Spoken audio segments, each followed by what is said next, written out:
Naipit man ng ilan sa giyera at gulo sa Middle East, tuloy pa rin ang pagdiriwang ng Eid al-Fitr ng mga Muslim sa ilang bahagi ng mundo. Sa isang displacement shelter sa Gaza City, gumawa ng baked goods ang ilang kababaihan. Kulang man ang gamit, nagtiyaga sila sa pagluluto dahil tradisyon na raw nila ito para ipagdiwang ang pagtatapos ng Ramadan.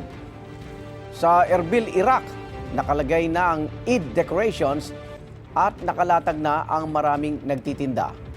Matamlay nga lang daw ang bintahan dahil may ilang nangangamba pa rin sa kanilang seguridad dahil sa gulo sa pagitan ng Iran at alyansa ng Israel at Amerika. Dagsa naman ang mga pasero nitong Eid Exodus sa ilang bahagi ng Indonesia. Ayon sa Indonesian authorities, nasa 144 million ang babiyahe para sa Muslim Festival.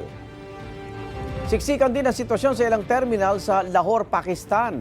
Ang ilang pasero sa tuktok na nga o kaya sumabit na lang sa tren para makauwi sa kanilang pamilya ngayong Eid al-Fitr. Ganyan din sitwasyon ng ilang commuter sa mga bus.